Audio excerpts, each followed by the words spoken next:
بسم الله الرحمن الرحيم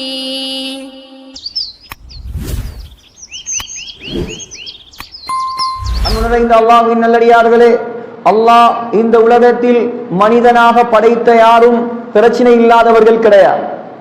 மனிதன் என்றாலே முஸ்லிமாக இருக்கலாம், முஸ்லிம் அல்லாதவராக இருக்கலாம், ஏழையாக இருக்கலாம், பணக்காரராக இருக்கலாம், படித்தவராக இருக்கலாம், பாமரராக இருக்கலாம், அரசனாக இருக்கலாம், ஆண்டியாக இருக்கலாம், அதிகாரியாக இருக்கலாம், யாராக இருக்கலாம். உலகத்தில் பிரச்சனை இல்லாதவர்கள் யாரும் இந்த உலகத்தில் கிடையாது. ஆனால் பிரச்சனைகளை நாம் இரண்டாக பிரிக்கலாம். முதலாவது நல்லவர்களுக்கு வரக்கூடிய பிரச்சனை, இரண்டாவது கெட்டவர்களுக்கு வரக்கூடிய பிரச்சனை. நல்லவர்களுக்கு வரக்கூடிய பிரச்சனை அதுக்கு பெயர் சோதனை, கெட்டவர்களுக்கு வரக்கூடிய பிரச்சனை அதுக்கு பெயர் தண்டனை. சுனாமி வந்தது 17 வருடங்களுக்கு முன்னால். ஒரு ஆலிம் சுனாமி என்ற வார்த்தைக்கு விளக்கம் சொன்னார். அழகான ஒரு அற்புதமான விளக்கம். சுனாமியில் எத்தனை எழுத்து இருக்கிறது? 3 எழுத்துக்கள் இருக்கிறது. முதலாவது என்ன? சூனா. சூனா என்றால் அல்லாஹ் யாரையெல்லாம் சுஹதாக்களாக்க நாடினானோ அவர்களை எல்லாம் சுனாமியின் மூலமாக சுஹதாக்களாக ஆக்கிவிட்டான். சுனாமியில் மரணித்த நல்லவர்கள் எல்லாம் யார்? சுஹதாக்கள். ஸல்லல்லாஹு அலைஹி வஸல்லமுடைய ஒரு தோழர் இருந்தார், மஜிஸா அவருடைய பெயர். மஜிஸா ஹஜ்ரத் உமர் ரலியல்லாஹு அன்ஹுடைய ஆட்சி காலம், காதிசியாவுடைய யுத்தம். ஹஜ்ரத் உமருடைய ஆட்சியில் தான் ஈரான் கைப்பற்றப்பட்டது. காதிசியாவை கைப்பற்றுவதற்கு முன்னால் ஒரு கோட்டை இருக்கிறது, ஈரானில் இன்றும் இருக்கிறது. அந்த கோட்டைக்கு பெயர் துஸ்தர். அந்த துஸ்தர் கோட்டை பிரம்மாண்டமான ஒரு கோட்டை. அவ்வளோ இலகுவாக அதை கைப்பற்ற முடியாது. அதை கைப்பற்ற வேண்டும். படை தளபதியாக இருக்கிறார் அபு மூசா அல் அஷ்அரி. யோசிக்கிறார் எவ்வாறு இந்த கோட்டையை கைப்பற்ற வேண்டும். அந்த நேரத்தில் கலீஃபா உமர் ரலியல்லாஹு அன்ஹு அவர்களிடமிருந்து கடிதம் வருகிறது. மஜிஸாவை படை தளபதியாக நியமித்து துஸ்தர் கோட்டைக்கு நீங்கள் படையை அனுப்புங்கள். ஆனால் துஸ்தர் கோட்டையை நெருங்க முடியாது. ஏன்? கோட்டையை சுற்றி பிரம்மாண்டமான அகழிகள் தோண்டப்பட்டிருந்தது. கோட்டைக்குள்ளால் செல்வதற்கு வழி கிடையாது. ஒரே ஒரு வழி இருந்தது, அது சுரங்கப்பாதை. அந்த சுரங்கப்பாதை சாதாரணமான சுரங்கப்பாதை அல்ல. அந்த சுரங்கத்துக்குள் பல அடி ஆழமான நீர்த்தேக்கங்கள் இருந்தது. அப்ப நீஞ்ச தெரியாதவர்கள் அதை கடக்க முடியாது. மஜிஸா சொன்னார், நான் தயாராக இருக்கிறேன். என்னுடன் நீச்சல் தெரிந்த 300 சஹாபாக்களை அனுப்பி வையுங்கள். ஹஜ்ரத் அபூ மூஸா அல் அஷ்அரி ரலியல்லாஹு அன்ஹு மஜிஸாவுடைய தலைமையில் ரலியல்லாஹு அன்ஹு 300 சஹாபாக்களை அனுப்பி வைத்தார் சுரங்கப்பாதை வழியாக. சகோதரர்களே, மஜிஸாவும் 300 சஹாபாக்களும் நீந்தி நீந்தி சுரங்கத்தை கடந்தார்கள். கோட்டைக்கு வெளியில் வந்து பார்த்தால் 80 சஹாபாக்கள் தான் இருந்தார்கள்.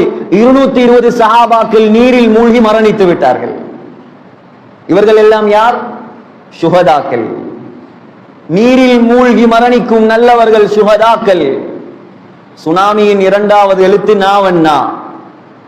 அல்லாஹ் யாரையெல்லாம் நாசமாக்க நாடினானோ சுனாமியின் மூலமாக அவர்களை நாசமாக்கி விட்டார். சுனாமியில் மரணித்த கெட்டவர்கள் எல்லாம் யார்? அவர்கள் எல்லாம் நாசமாகி விட்டார்கள். ஃபிரௌன். ஃபிரௌன் யார்?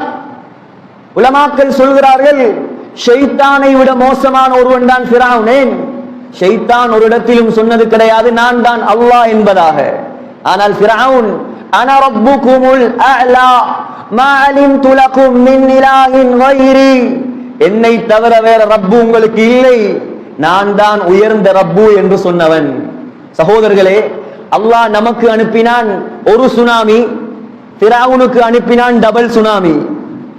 மூசா அலைஹிஸ்ஸலாம் அசாவால் கடலை பிளந்தார். கடல் இரண்டாக பிரிந்தது. மூசா அலைஹிஸ்ஸலாம் கடந்தார். ஃபிரௌன் நடுவில் சிக்கினான். கடலின் 2 புறத்தாலும் அலை வந்தது. ஃபிரௌன் மூழ்கினான், சக்கராத்தை அடைந்தான், விளங்கினான். கடைசி தருணம் தான் இது. கண் திறப்பட்டது. நினைத்தான் தப்புவதற்கு வழி இல்லை, காப்பாற்றுவதற்கு யாரும் இல்லை. கையை உயர்த்தினான். அல்லாஹ் சொல்கிறான், ஆமன்து, நான் ஈமான் கொள்ள போகிறேன். அன்னஹு லா இலாஹ இல்லல்லதி ஆமனத் பிஹி பனு இஸ்ராயீல். சொன்னான், மூசா அலைஹிஸ்ஸலாத்துடைய கூட்டத்தார்கள் எந்த அல்லாஹ்வை ரப்பாக ஏற்றார்களோ அவனை நான் ஏற்கப் போகிறேன். ஜிப்ரீல் அலைஹிஸ்ஸலாம் இறங்கினார், கடல் மண்ணை அள்ளினார். திருமிதியுடைய ஹதீஸ், ஃபிரௌன் வாயில் போட்டு குத்தினார். சொன்னார், ஆல் ஆன், இப்பயா உனக்கு ஞானம் பிறந்த, இப்பயா உனக்கு ஞானம் பிறந்த. வகத் அஸைத கபில், இவ்வளவு காலமும் நீ செய்த அநியாயம், இவ்வளவு காலம் நீ செய்த அழிச்சாட்டியம், இவ்வளவு காலம் நீ செய்த அராஜகம், இவ்வளவு காலம் நீ செய்த அட்டூழியம், இவ்வளவு காலம் நீ செய்த அடாவடித்தனம், இப்பயா உனக்கு ஞானம் பிறந்த. வகுந்த மினல் முஃப்ஸிதீன், குழப்பக்காரனே, குழப்பக்காரனே, உனக்கு மன்னிப்பு கிடையாது. அல்யௌம, அல்லாஹ் சொன்னான், இன்றைய தினம், நுனஜ்ஜீக பிபதனிக, உன்னை நாம் அழிப்போம், ஆனால் உன்னுடைய உடம்பை நான் அழிக்க மாட்டேன். நாசமாக்கப்பட்டவனுடைய வரலாறு, உடம்பை நான் அழிக்க மாட்டேன். லிதகூன, ஏன் தெரியுமா? இன்றும் இருக்கிறது ஈஜிப்தில், கெய்ரோவில் மியூசியத்தில் இருக்கிறது ஃபிரௌனுடைய உடம்பு. இன்றைய தினத்தில் உன்னை நான் அழிக்க மாட்டேன். கியாமத்து நாள் வரும் வரை வரக்கூடிய மக்களுக்கு படிப்பினையாக உன்னை நான் வைப்பேன். சகோதரர்களே, நாசமாகி நான் நீரில் மூழ்கி, சூனா நாவண்ணா மீனா, அதென்ன மீனா? மிஞ்சியவனே அல்லாஹ்வை பயந்து கொள். நான் மிஞ்சியவன், நீங்கள் மிஞ்சியவர்கள். உலக வாழ்க்கையில் அல்லாஹ்வை பயந்து கொள்ள வேண்டிய மக்கள் நாங்கள். அதான் கவிஞர் கேட்கிறார், وَكَيْفَ تَفْرَحُ بِالدُّنْيَا وَلَذَّتِهَا, ஏ மனிதனே, துனியாவுடைய இன்பத்தை பார்த்து நீ எவ்வாறு சந்தோஷப்படுகிறாய்?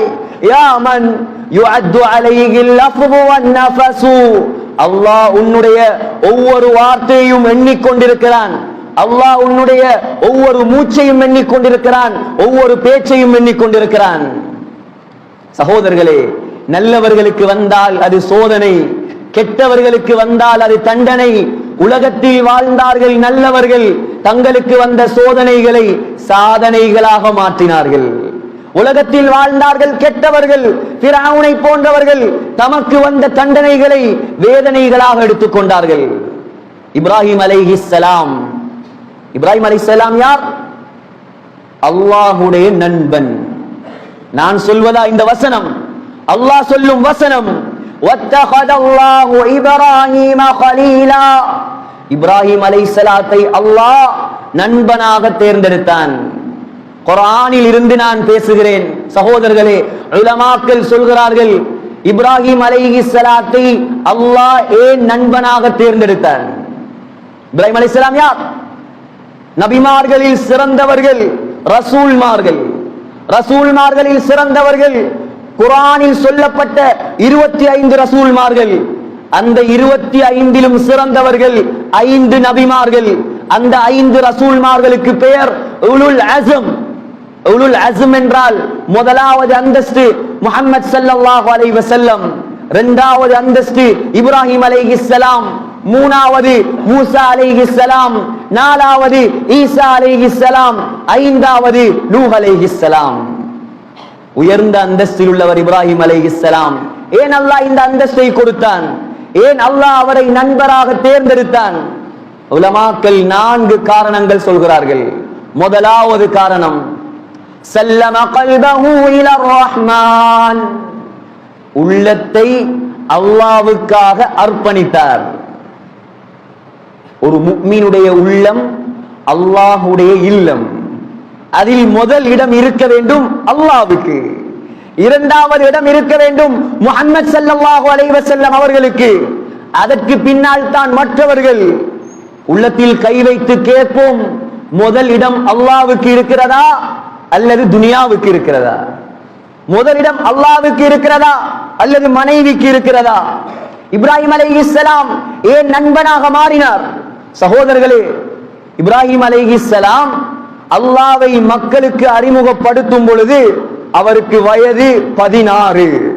தஃசீருடைய உலமாக்கள் எழுதுகிறார்கள், 16 வயது வாலிபன் அல்லாஹ்வை பற்றி உலகத்துக்கு அறிமுகம் செய்கிறார். அந்த வயதில் அவருக்கு முதலாவது எதிரியாக வந்தது யார் தெரியுமா? ஈராக் நாட்டு மக்களும் அல்ல, ஈராக் நாட்டு மன்னன் நம்ரூத் அவனும் அல்ல, பெத்த தகப்பன் எதிரியாக மாறினார். தகப்பன் இப்ராஹிம் அலைஹிஸ்ஸலாத்துடைய தந்தை ஆசர். அவர் யார்? அவர் ஒரு இறை நிராகரிப்பாளர். அவர் யார்? அவர் சிலைகளை செய்து விற்பனை செய்யக்கூடியவர். இப்ராஹிம் அலைஹிஸ்ஸலாம் வாப்பாவை பார்த்து சொன்ன பொன்னான வார்த்தைகளை அல்லாஹ் சூரத்து மரியமில் அழகாக எடுத்து காட்டுகிறான். யா அபதி, அருமை தந்தையே, அன்புள்ள வாப்பா, லிம தஅபுது மா லா யஸ்மஉ வலா யுப்சிரு வலா யுக்னி அன்க ஷைஆ. அருமை தந்தையே, நீங்கள் வணங்கக்கூடிய இந்த கல்லுக்கு கேட்பதற்கு சக்தி கிடையாது, பார்ப்பதற்கு சக்தி கிடையாது, உங்களுக்கு எந்த பிரயோசனத்தையும் கொடுக்காத இவைகளை ஏன் வணங்குகிறீர்கள்? யா அபதி லா தஅபுதி ஷைத்தான். அருமை வாப்பா, அன்புள்ள வாப்பா, ஷைத்தானை வணங்காதீர்கள். இன்ன ஷைத்தான், ஷைத்தான் இருக்கிறானே, கான லிர்ரஹ்மானி அஸியா, அல்லாஹ்வுக்கு மாற்றம் செய்தவன். தந்தைக்கு வந்தது கோபம் ஆசருக்கு. சொன்னார், அராகிபுன் அன்த அன் ஆலிஹதி யா இப்ராஹிம். என்ன இப்ராஹிம், என்னுடைய தெய்வங்களுக்கு ஏசுகிறாயா? என்னுடைய கடவுள்களை சாடுகிறாயா? லஇல்லம் தன்தஹி, உன்னுடைய இந்த தஅவா பணியை நீ நிப்பாட்டவில்லை என்றால் லஅர்ஜுமன்னக, உன்னை கல்லால் எறிந்து கொலை செய்வேன். வஹ்ஜுர்னி மலியா, வீட்டை விட்டு வெளியேற வேண்டும். எனக்கும் உனக்கும் இதற்கு பின்னால் உறவு கிடையாது. யாருக்கு சொல்லப்படுற வார்த்தை இது? 16 வயசு சிறுவனுக்கு சொல்லப்படும் வார்த்தை. சகோதரர்களே, நம்முடைய பாசையில் சொன்னால் ஓலவல் எழுதும் சிறுவன். ஓலவல் படிக்கிற பொடியன வீட்டை விட்டு விரட்டினால், தகப்பனை விட்டு விரட்டினால் என்ன நடக்கும்? சிந்தித்து பாருங்கள். இப்ராஹிம் அலைஹிஸ்ஸலாம் பார்த்தார், தந்தையா அல்லாவா, தகப்பனா அல்லாவா?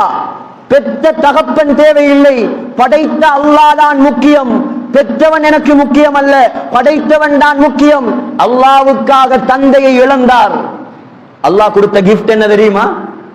அல்லாஹ் கொடுத்த பட்டம் என்ன தெரியுமா? அல்லாஹ் சொன்னான், நண்பா இப்ராஹிம் அலைஹிஸ்ஸலாம், எனக்காக இந்த இளம் வயதில் பெத்த தந்தையை தியாகம் செய்தாயா? உனக்கு நான் ஒரு கிராஜுவேஷன் வைக்க போகிறேன், உனக்கு ஒரு பட்டம் அளிப்பு நடக்க போகிறது. என்ன பட்டம்? உனக்கு இதற்கு பின்னால் பெயர் அபுல் அம்பியா. எனக்காக நீ தந்தையை இழந்தாய், இன்றிலிருந்து உனக்கு பெயர் நபிமார்களுக்கெல்லாம் தந்தை நீதான். ஹஜ்ரத் இப்ராஹிம் அலைஹிஸ்ஸலாத்துக்கு 2 பிள்ளைகள். முதலாவது இஸ்மாயில் அலைஹிஸ்ஸலாம், இரண்டாவது இஸ்ஹாக் அலைஹிஸ்ஸலாம். இப்ராஹிம் அலைஹிஸ்ஸலாம் ஒரு நபி, அவருடைய மகன் இஸ்ஹாக் அலைஹிஸ்ஸலாம் ஒரு நபி, அவருடைய மகன் யாக்கூப் அலைஹிஸ்ஸலாம் ஒரு நபி, அவருடைய மகன் யூசுப் அலைஹிஸ்ஸலாம் ஒரு நபி, மூசா ஈசா அலைஹிஸ்ஸலாம் தொடக்கம் பனு இஸ்ராயீலில் வந்த 70,000 நபிமார்களுக்கு மேல் எல்லாரும் அந்த பரம்பரையில் வந்தவர்கள். அல்லாஹ்வுக்காக தந்தையை இழந்தார். சகோதரர்களே, அவருடைய பரம்பரையில் வந்த 70,000 நபிமார்களை அல்லாஹ் உருவாக்கினான். இஸ்மாயில் அலைஹிஸ்ஸலாம் அவருடைய பரம்பரையில் நபி வரவில்லை. அல்லாஹ் ஒரு நபியை தேர்ந்தெடுத்தான். சய்யிதுல் கௌனைன் காத்தமுன் நபியீன் முஹம்மது ஸல்லல்லாஹு அலைஹி வஸல்லமை அல்லாஹ் அந்த பரம்பரையில் தேர்ந்தெடுத்தான். அல்லாஹ்வுக்காக தந்தையை இழந்தார், நபிமார்களுக்கெல்லாம் தந்தையாக அல்லாஹ் மாற்றினான். இரண்டாவது ஈராக் நாடு. ஈராக் நாட்டில் கனான் என்ற ஊரில் தான் இப்ராஹிம் அலைஹிஸ்ஸலாம் வாழ்ந்தார். மக்கள் எல்லாம் முடிவு செய்து விட்டார்கள், இப்ராஹிம் அலைஹிஸ்ஸலாத்தை அழிக்க வேண்டும். இப்ராஹிம் அலைஹிஸ்ஸலாம் பார்த்தார், பிறந்த ஊரா அல்லாவா? நான் சொன்னேனே, முதலாவது காரணம் நண்பனாக மாறுவதற்கு என்ன? உள்ளத்தில் அல்லாஹ்வுக்கு தான் முதலிடம். பிறந்த ஊரா அல்லாவா? பிறந்த ஊர் தேவையில்லை. யோசித்து பாருங்கள், முள்ளிப்பொத்தானை முஸ்லிம்கள் நிறைந்த இந்த பகுதி எவ்வளவு செழிப்பாக சிறப்பாக வாழக்கூடிய இந்த மக்களுக்கு ஒரு அறிவித்தல் வருகிறது. என்ன? எல்லாரும் போய் வாழ வேண்டும். வாகரை காட்டில் என்றால் எப்படி இருக்கு? உள்ளம் ஏற்றுக்கொள்ளுமா சகோதரர்களே? வாழ முடியுமா? ஏற்றுக்கொள்ளுமா? இப்ராஹிம் அலைஹிஸ்ஸலாம் யார்? 16 வயதில் ஊரை விட்டு வெளியேறினார், பிறந்த ஊரை விட்டு வெளியேறினார். அல்லாஹ் சொன்னான், நண்பா, எனக்காக படைத்த எனக்காக பிறந்த ஊரை விட்டாயா? உன்னுடைய ஊர் இராக், அதென்ன ஊர்? வா, நான் உனக்கு தருகிறேன் ஒரு ஊர், உலகத்தில் சிறந்த ஊர், உலகத்தில் முதலாவது பள்ளி கட்டப்பட்ட ஊர், உலகத்தில் முதலில் ரஹ்மத் இறங்கிய ஊர், உலகத்தில் சுவர்க்கத்து கல் இறக்கப்பட்ட ஊர், மக்காவுக்கு வா. அந்த மக்காவுக்கு வந்து எந்த இடத்தில் நின்று நீ காபாவை கட்டுகிறாயோ, வத்தகிது மின் மகாமி இப்ராஹீம முஸல்லா, அல்லாஹ் சொன்னான், எந்த இடத்தில் நின்று காபாவை கட்டினாரோ இப்ராஹிம் அலைஹிஸ்ஸலாம், கியாமத் நாள் வரைக்கும் அந்த இடத்தை ஸ்பெஷலான தொழுமிடமாக நான் மாற்றிவிட்டேன். உம்ராவுக்கு போனால், தவாப் செய்தால் எங்கே தொழ வேண்டும்? எங்க சகோதரர்களை தொழுவது? மகாமு இப்ராஹிம். இந்த நிமிடம் அல்ல, எந்த நிமிடத்திலும் எந்த செகண்டிலும் அதற்கு பின்னால் லட்சக்கணக்கான மக்கள் ஒவ்வொரு நாளும் தொழுது கொண்டுதான் இருக்கிறார்கள். முதலாவது காரணம், அல்லாஹ்வுக்காக வேற எதையும் அவர் விட தயாராகுவார். இரண்டாவது காரணம், வஸல்லம ஜஸதஹு இலன் நீரான், அல்லாஹ்வுக்காக தன்னுடைய உடம்பை நெருப்புக்கு கொடுத்தார். உடம்பை நெருப்புக்கு கொடுத்தார். சாதாரண நெருப்பா? நெருங்க முடியாத நெருப்பு அது. யாரால் மூட்டப்பட்ட நெருப்பு அது? உலக சக்கரவர்த்தி, உலகத்தை கட்டியாண்ட 4 பேர்களில் ஒருவன் நம்ரூத், பாபிலோனியா மன்னன், தங்கத்தால் கோட்டை கட்டியவன். பாபிலோனியா ஈராக்கில் இருக்கிறது, ஈராக்கின் மேற்கு பகுதியில் இருக்கிறது. நும்ரூதால் கட்டப்பட்ட கோட்டைகள் இன்றும் இருக்கிறது. அந்த மன்னனால் மூட்டப்பட்ட நெருப்பு. இப்ராஹிம் அலைஹிஸ்ஸலாம் கிட்டே நெருங்க முடியாமல் ஒரு கவன் ஆயுதத்தில் கட்டப்பட்டார். கட்டப்பட்டு ஆடைகள் கலட்டப்பட்டார், நிர்வாணமாக்கப்பட்டார். யாருக்காக? படைத்தவனுக்காக, நண்பனுக்காக. அதான் ஸல்லல்லாஹு அலைஹி வஸல்லம் சொன்னார்கள், அவ்வலு மன் யுக்ஸா யௌமல் கியாமா இப்ராஹிம் அலைஹிஸ்ஸலாத்து வஸ்ஸலாம். உலகத்தில் அல்லாஹ்வுக்காக ஆடைகள் கலட்டப்பட்டு நிர்வாணப்படுத்தப்பட்டார். கியாமத்துடைய நாளில் முழு மனித கோடிகளும் நிர்வாணியாக நிற்கக்கூடிய நேரத்தில் அல்லாஹ் முதலில் இப்ராஹிம் அலைஹிஸ்ஸலாத்துக்கு தான் ஆடை அணிவிப்பான். நெருப்பை நோக்கி வந்து கொண்டிருக்கிறார்கள். அல்லாமா பகவி பதிவு செய்திருக்கிறார்கள், ஜிப்ரீல் அலைஹிஸ்ஸலாம் வந்தார். வந்து கேட்டார், ஹல்லக பிஹாஜா, அல்லாஹ்வுடைய நண்பரே, நெருப்பை நோக்கி போய்க் கொண்டிருக்கிறீர்கள், ஏதாவது உதவி, ஏதாவது தேவைகள், எங்களால் முடிந்ததை செய்யவா? ஜிப்ரீல் அலைஹிஸ்ஸலாம் யார்? ஜிப்ரீல் அலைஹிஸ்ஸலாம் யார்? ஸஹீஹுல் புகாரியுடைய ரிவாயத். உலகத்தின் அண்ட சராசரத்தின் பிரம்மாண்டமான படைப்புகளில் ஒருவர் தான் ஜிப்ரீல் அலைஹிஸ்ஸலாத்து வஸ்ஸலாம். அல்லாஹ் 600 ரெக்கைகளை படைத்திருக்கிறான். முஸ்னத் அஹ்மதில் 3ஆம் பாகத்தில் வருகிறது, ஒரு ரெக்கையை அவர் விரித்தால் அந்த ரெக்கையிலிருந்து யுன்தஸரு மின்ஹு அத்துர்ரு வல் யாக்கூத், முத்துக்களும் மரகதங்களும் கொட்ட ஆரம்பிக்கும். அவ்வளவு பிரம்மாண்டமான படைப்பு. அல்லாஹ் குர்ஆனில் சொல்கிறான், தி குவா, பலம் மிக்கவர் ஜிப்ரீல் அலைஹிஸ்ஸலாம். அல்லாஹ் சொல்கிறான், எவ்வளவு பலம், எவ்வளவு பலம். லூத் அலைஹிஸ்ஸலாத்து வஸ்ஸலாம் உடைய கூட்டத்தார்களை அழிப்பதற்காக வந்தார் ஜிப்ரீல் அலைஹிஸ்ஸலாத்து வஸ்ஸலாம். அவர்கள் வாழ்ந்த அந்த மாநிலத்தை தன்னுடைய இறக்கையின் ஒரு ஓரத்தால் தூக்கினார். எதுவரைக்கும் தூக்கினார்? அந்த மாநிலத்தில் வாழ்ந்த கோழிகளும் கழுதைகளும் கத்திய சத்தத்தை முதலாம் வானத்தில் இருந்த மலக்குமார்கள் கேட்டார்கள். தூக்கி திரட்டி அடித்தார் ஒரு அடி. ஜிப்ரீல் அலைஹிஸ்ஸலாம் அந்த இடத்தில் ஒரு சமுத்திரம் உருவாகி இருக்கிறது ஜோர்டானில். அந்த சமுத்திரத்துக்கு பெயர் டெட் சி, மரணக்கடல், பஹ்ருல் மையித். ஒரு பூச்சி புழு கூட அந்த கடலில் வாழ்வது கிடையாது. எவ்வளவு பலம் இருக்க வேண்டும், எவ்வளவு சக்தி இருக்க வேண்டும். இப்ராஹிம் அலைஹிஸ்ஸலாம் சொன்னார், அம்மா இலைக ஃபலா. ஜிப்ரீல், எவ்வளவு பலம் இருக்கலாம், எவ்வளவு பெரிய படைப்பாக இருக்கலாம், ஆனால் அல்லாஹ்வுடைய அடிமைதான் நீங்களும். உங்களுடைய எந்த உதவியும் எனக்கு தேவையில்லை. என்னுடைய நண்பன் அல்லாஹ். அவர் சொன்ன வார்த்தை தங்கத்தால் பொறிக்கப்பட வேண்டிய வார்த்தை. அவர் சொன்ன வார்த்தை முழு உலகம் அழியும் வரைக்கும் ஒவ்வொரு முஸ்லிம்களும் ஒவ்வொரு நாளும் உச்சரிக்க வேண்டிய வார்த்தை. அவர் சொன்ன வார்த்தை உலக வரலாற்றில் மறக்க முடியாத வார்த்தை. சொன்னார் இப்ராஹிம் அலைஹிஸ்ஸலாம், ஹஸ்பி அல்லாஹ், என்னுடைய நண்பன் அல்லாஹ் இருக்கிறானே அவன் எனக்கு போதும். வ நிஅமல் வகீல், காரியங்களை பொறுப்பு சாட்டுவதற்கு சிறந்தவன் அவன்தான். அவன் நெருப்பில் விழுந்து கரிவதை பார்க்க ஆசைப்படுகிறானா? இந்த இப்ராஹிம் பத்துவதற்கு தயார். அந்த நண்பன் விரும்பினால் என்னை பாதுகாக்கட்டும். நண்பன் விடுவானா சகோதரர்களே? நண்பன் விடுவானா? சொன்னான் நெருப்பை பார்த்து, யா நார், ஏ நெருப்பே, கூனி பர்தா, கூலாகு. உலகத்தில் கூலாகிய நெருப்பு இப்ராஹிம் அலைஹிஸ்ஸலாத்துடைய நெருப்பு. இன்றும் துருக்கியில் கிழக்கு பகுதியில் ஊர்ஃபா என்ற இடத்தில் இப்ராஹிம் அலைஹிஸ்ஸலாத்துக்கு நெருப்பு மூட்டிய இடம் இருக்கிறது. அல்லாஹ் அதை பெரியோரு நீர்த்தடாகமாக மாற்றி வைத்திருக்கிறார். மூன்றாவது காரணம் உலமாக்கள் சொல்கிறார்கள், வவலதஹு லில் குர்பான், 70 வயதுக்கு பின்னால் கிடைத்த குழந்தையை அல்லாஹ்வுக்காக வேண்டி அறுத்தார் இப்ராஹிம் அலைஹிஸ்ஸலாம். சகோதரர்களே, அன்று மாத்திரம் இஸ்மாயில் அலைஹிஸ்ஸலாம் அறுக்கப்பட்டிருந்தால் ஒவ்வொரு குடும்பத்தின் தலைப்பிள்ளையும் இன்று குர்பான் கொடுக்கப்பட்டிருக்கும். எவ்வளவு தியாகம்! அல்லாஹ்வுடைய அந்தஸ்தை சாதாரணமாக அடைய முடியுமா?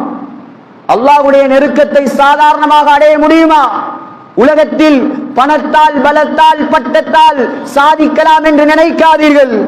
சாதிக்க வேண்டுமா? நீங்கள் அல்லாஹ்வுடைய தொடர்பை சீராக்க வேண்டும். சாதனையாளர்கள் உலகத்தின் நம்பர் 1 கோடீஸ்வரன் சாதனையா? இல்லை. பல கடைகள், பல காணிகள், அவர் சாதனையா? இல்ல. கபருக்கு கொண்டு போவாரா?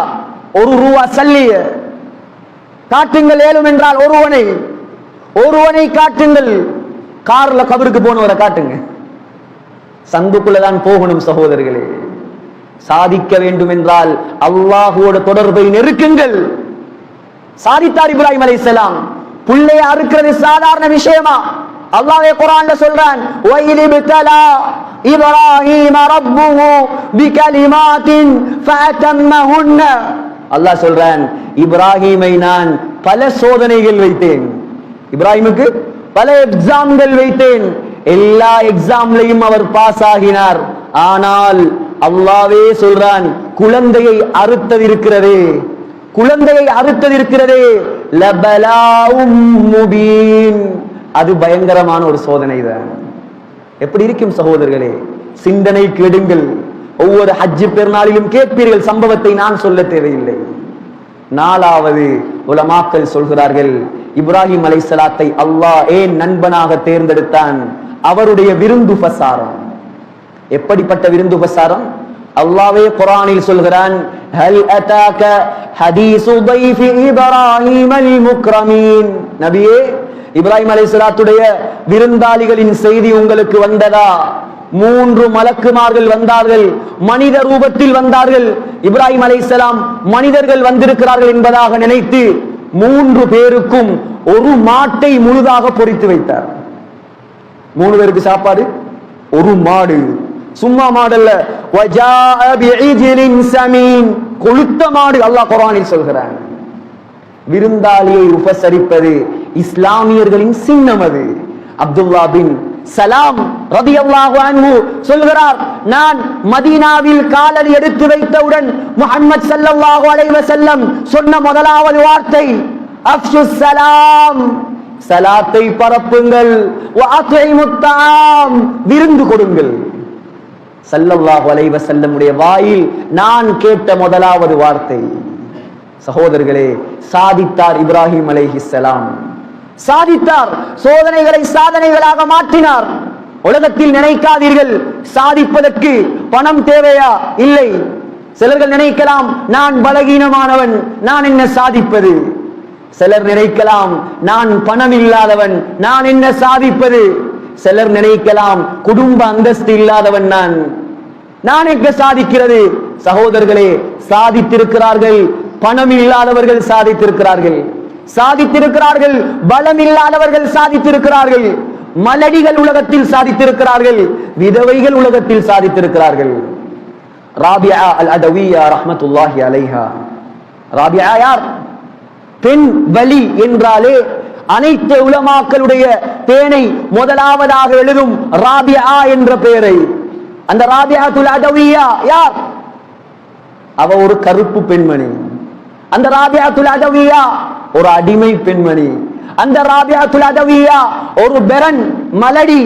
அந்த ராபியாத்துல் அதவியா ஒரு விடோ, கணவனை இழந்த விதவை பெண்மணி. துனியாவுடைய எந்த நியாமத்தும் கிடையாது, துனியாட எந்த அந்தஸ்துமே கிடையாது. சகோதரர்களே, ஒன்றே ஒன்று இருந்தது, அல்லாஹ்வுடைய அச்சம் இருந்தது உள்ளத்தில், அல்லாஹ்வுடைய பயம் இருந்தது, ஈமான் இருந்தது, தக்வா இருந்தது. சகோதரர்களே, ராபியாத்துல் அதவியாவை பெண் கேட்டு வாரார். யார்? ஹசனுல் பஸரி. ஹசனுல் பஸரி யார்? ஹசனுல் பஸரி ஒரு அழகான வாலிபர். ஹசனுல் பஸரி அறிவு கடல். சகோதரர்களே, பெண்களுக்கு போய் சொல்லுங்கள் இந்த சம்பவங்களை. ஹசனுல் பஸரி ஒரு மதுஹபுடைய இமாம். தாபிஈன்களில் 3 பேர் சிறந்தவர்கள். முதலாவது சயீத் இப்னுல் முஸையிப், அவர் மதீனாவை சேர்ந்தவர். இரண்டாவது உவைசுல் கர்னி, அவர் யமன் தேசத்தை சேர்ந்தவர். மூணாவது ஹசனுல் பஸரி, பஸராவை சேர்ந்தவர். ஹசனுல் பஸரி இன்னொரு மனிதரை கூட்டிக் கொண்டு ராபியாவை பெண் கேட்டு வருகிறார். ராபியாட பணத்தை பார்க்கல, ராபியாட அழகை பார்க்கவில்லை, தக்வாவை பார்த்தார். திருமணம் முடிக்க முடிவு செய்தார். வந்து பெண் கேட்டார். ராபியா திரைக்கு பின்னால் போய் மறைந்தார். கேட்டார், என்ன வந்திருக்கிறீர்கள்? உங்களை பெண் பேசி வந்திருக்கிறோம். அப்படியா? 4 கேள்விகள் என்னிடத்தில் இருக்கிறது. ராபியா சொன்னா, 4 கேள்விகள் என்னிடத்தில் இருக்கிறது. அந்த 4 கேள்விக்கும் நீங்கள் பதில் சொன்னால் உங்களை திருமணம் முடிப்பதற்கு நான் தயார். பக்கத்தில் உள்ளவர் சொன்னார், அறிவு கடல் கிட்டே கேள்வியா?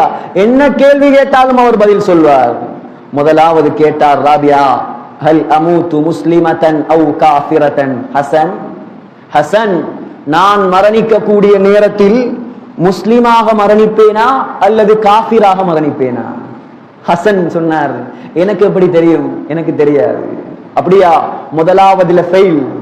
இரண்டாவது, கபரில் என்னை வைத்தால் 2 மலக்குமார்கள் வருவார்கள். சகோதரர்களே, நானும் சந்திக்க வேண்டும் அந்த கட்டத்தை, நீங்களும் சந்திக்க வேண்டும் அந்த கட்டத்தை. ஸல்லல்லாஹு அலைஹி வஸல்லம் சொன்னார்கள், அல் மலகான், 2 மலக்குமார்கள், ஹாயிலான், பயங்கரமான மலக்குமார்கள், அஸ்ரகானி அயுனுஹுமா, அவர்களுடைய கண்களில் இருந்து நீல நிறத்தில் நெருப்பு பற்றி கொண்டிருக்கும். அவர்களுடைய பற்கள் கால்வளை நீண்டிருக்கும். அவர்கள் கையில் ஆயுதம் ஏந்தி இருப்பார்கள், கையில் ஆயுதம் ஏந்தி இருப்பார்கள். அந்த ஆயுதத்தை ஆதம் அலைஹிஸ்ஸலாம் தொடக்கம் உலகத்தில் கடைசியாக பிறக்கும் மனிதன் வரை சேர்ந்தாலும் தூக்க முடியாது. அவர்களை நானும் சந்திக்க வேண்டும், நீங்களும் சந்திக்க வேண்டும். வந்து கேட்பார்கள் கேள்வி. ராபியா கேட்டார், ஹசன், அவர்கள் கேட்கக்கூடிய கேள்விக்கு நான் சரியாக பதில் சொல்வேனா? ஹசன் சொன்னார், தெரியாது. இரண்டாவதிலேயும் ஃபெயில். மூணாவது கேள்வி, மூணாவது கேள்வி என்ன கேள்வி? கியாமத்துடைய நாளையில் பட்டோலைகள் பறந்து வரும். நல்லவனுடைய பட்டோலை வலக்கரத்தில் கிடைக்கும், கெட்டவனுடைய பட்டோலை முதுகுக்கு பின்னால் இடக்கரத்தில் கிடைக்கும். அல்லாஹ் நம் அனைவரையும் பாதுகாப்பானாக. சகோதரர்களே, ஹசனிடம் கேட்டார் ராபியா, ஹசன், என்னுடைய பட்டோலை வலக்கரத்தில் கிடைக்குமா அல்லது இடக்கரத்தில் கிடைக்குமா? ஹசன் சொன்னார், எனக்கு தெரியாது. மூன்றாவதிலேயும் ஃபெயில். நாலாவது கேள்வி, கடைசி கேள்வி. கியாமத்துடைய நாளையில் அல்லாஹ் முழு உலக மக்களையும் 2ஆக பிரிப்பான். உலகத்தில் தானே பல பிரிவுகள். அவர் படித்தவன், அவர் பணக்காரன், இவர் ஏழை, அவர் நடந்து போறவர், இவர் மொண்டேரோல போறவர். உலக மக்கள் பிரிப்பார்கள் 1000 வகைகள். இந்தியாவில் அவர் தாழ்ந்த சாதி, இவர் உயர்ந்த சாதி. கியாமத்துடைய நாளையில எந்த சாதியும் அல்ல, எந்த பணமும் வேலை செய்யாது. லா யன்ஃபஉ மாலுன் வலா பனூன்.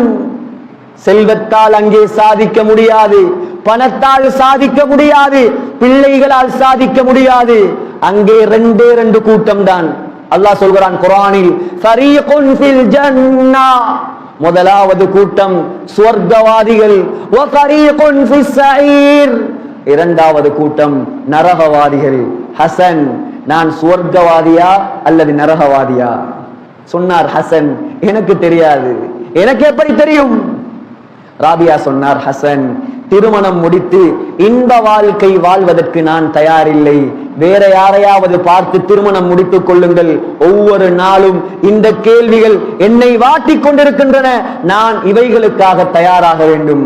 சகோதரர்களே, அடிமை பெண், மலடி பெண், விதவை பெண், கருப்பு பெண், உலக வரலாற்றில் எழுதப்பட்ட எல்லா பிரம்மாண்டமான புத்தகங்கள், தாரீஹு பக்தாத், அல்லாமா ஹதீபுல் பக்தாதி எழுதியிருக்கிறார் ராபியாவை பற்றி. தாரீஹு மதீனத்தி திமஷ்க், இப்னு அசாக்கிர் 82 பாகங்கள் எழுதப்பட்ட உலக வரலாறு எழுதியிருக்கிறார் ராபியாவை.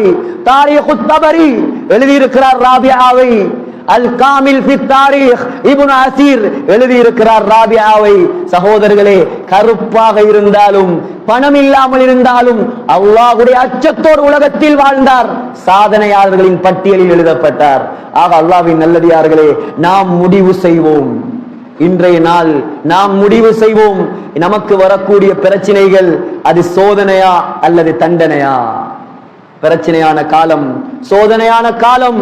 அல்லாஹ்வின் பக்கம் இன்னும் திரும்பவில்லை என்றால், இன்னும் தொழுகைக்காக தயாராகவில்லை என்றால், இன்னும் பாவங்களை விட தயாராகவில்லை என்றால், நம்மை போல கைசேதவான்கள் யார் இருப்பார்கள்? சகோதரர்களே, கைசேதம் என்ன தெரியுமா? சில ஆண்கள் முதலாக பள்ளிக்கு வருகிறார்கள், ஜனாசாவாகத்தான் வருகிறார்கள். சில ஆண்கள் முதலாக பள்ளிக்கு வருகிறார்கள், ஜனாசாவாகத்தான் வருகிறார்கள். சில பெண்கள் முதலாக தன்னை மூடி மறைத்துக் கொள்கிறார்கள், கஃன் துணியால் தான் மூடுகிறார்கள். எவ்வளவு கைசேதம் சகோதரர்களே! உலக வாழ்க்கையை வீணடிக்கும் காலம் அல்ல இது. பள்ளிக்கு வரலையா, கூப்பிட வரலையா, இமாம் ஜமாத் இல்லையா, தொழுகை இல்லையா, மரணித்ததற்கு பின்னால் காலையும் கையையும் கட்டி கொண்டு வருவார்கள் பள்ளிக்கு. மறந்து விடாதீர்கள், கால கையை கட்டி கொண்டருவான் சந்தூக்குல தூக்கி. சகோதரர்களே, உயிர் போய்விட்டால் அதுக்கு பின்னால் ஒன்றும் செய்ய இயலாது. ஃபிரௌனுடைய நிலைமை நமக்கு வந்துவிடக் கூடாது. நாம் சஹாபாக்களை போல ஷஹீதாக வேண்டும். எனவே எல்லாம் வல்ல அல்லாஹ் நம்முடைய வாழ்க்கையை பொருந்திக் கொள்வானாக, நம்முடைய பாவங்களை மன்னிப்பானாக, நம்முடைய குற்றங்களை மன்னிப்பானாக, இந்த ஊர் மக்களை பொருந்திக் கொள்வானாக, 100க்கு 100% தீனுள்ள மக்களாக வாழ வைப்பானாக, இந்த ஊரில் இருக்கும் உலமாக்களை கபூல் செய்வானாக, தலைவர்களை, ஆண்களை, பெண்களை, வாலிபர்களை, சிறுவர்களை எல்லாரையும் அவனுக்கு பொருத்தமான மக்களாக வாழ வைப்பானாக. யா அல்லாஹ், உலகளாவிய ரீதியில் பலஸ்தீனில் முஸ்லிம்களுக்கு நடக்கும் அநியாயத்தை நீ இல்லாமலாக்குவாயாக, நிம்மதியான வாழ்க்கையை கொடுப்பாயாக, பலஸ்தீனை முஸ்லிம்களுக்கு சொந்தமான பூமியாக மாற்றுவாயாக, யூதர்களை அங்கிருந்து வெளியேற்றுவாயாக, அவர்களுக்கு ஹிதாயத் இல்லை என்றால் அழித்து நாசமாக்கி விடுவாயாக. யா அல்லாஹ், ரஹ்மானே, இரக்கமுள்ளவனே, சங்கையாளனே, எவ்வளவு காலம் இந்த உலகத்தில் வாழ்ந்தாலும் எங்களுக்கு ஒரு கடைசி நாள் இருக்கிறது. யா அல்லாஹ், அந்த கடைசி நாளை, கடைசி நேரத்தை மதீனா முனவ்வராவில், மஸ்ஜிதுன் நபவியில், ரவுதா ஷரீஃபில் சுஜூதுடைய நிலைமையில் சுவர்க்கத்தை கண்ணால் கண்டவர்களாக, லா இலாஹ இல்லல்லாஹ் முஹம்மதுர் ரசூலுல்லாஹ் என்ற கலிமா சொன்னவர்களாக யா அல்லாஹ் எங்களை மௌத்தாக்கிடு யா அல்லாஹ். ஆமீன் ஆமீன் யா ரப்பல் ஆலமீன். வ ஆகிரு தஅவானா அல்ஹம்துலில்லாஹி ரப்பில் ஆலமீன். இன்னல் ஹம்தலில்லாஹ் والصلاة والسلام على رسول الله محمد بن عبد الله وعلى آله حزب الله وأصحابه جند الله أما بعد فيا عباد الله أوصيكم ونفسي أولا بتقوى الله فإن التقوى ملاك الحسنات. فقد قال الله تعالى في القرآن الكريم: أعوذ بالله من الشيطان الرجيم بسم الله الرحمن الرحيم فقلت استغفروا ربكم إنه كان غفارا يرسل السماء عليكم مدرارا. صدق الله العظيم. بارك الله لنا ولكم بالقرآن العظيم ونفعنا وإياكم بالآيات والذكر الحكيم. إنه تعالى جواد كريم ملك قديم واستغفروه إنه هو الغفور الرحيم.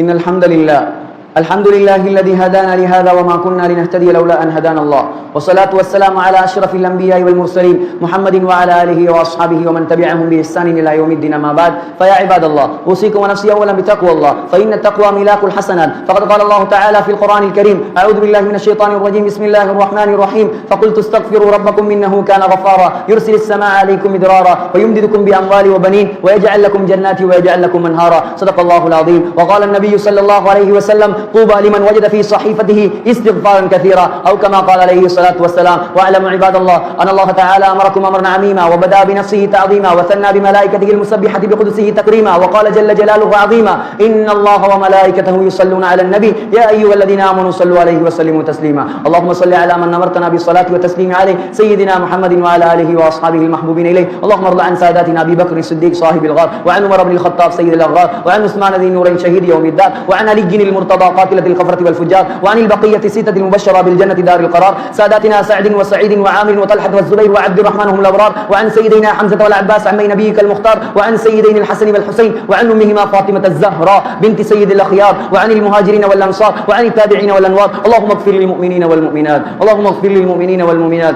والمسلمين والمسلمات الأحياء منهم والأموات. اللهم انصر إخواننا في فلسطين يا ذا الجلال والعزة، أنقذ المسلمين في غزة، اللهم أنجي المستضعفين من المسلمين في غزة يا ذا الجلال والإكرام. اللهم أخرج اليهود من فلسطين أذلة صاغرين يا رب العالمين، وارزقنا صلاة في المسجد الأقصى قبل موتنا يا رب العالمين. اللهم ارزقنا شهادة في سبيلك، واجعل موتنا في المدينة المنورة برحمتك يا أرحم الراحمين. عباد الله رحمكم الله، إن الله يأمر بالعدل والإحسان وإيتاء ذي القربى وينهى عن الفحشاء والمنكر والبغي يعظكم لعلكم تذكرون. اذكروا الله يذكركم وادعوه يستجب لكم، ولذكر الله تعالى أعلى وأولى وأتم وهم وأجل وأنسب وأعظم وأحسن وأكبر، والله يعلم ما تصنعون.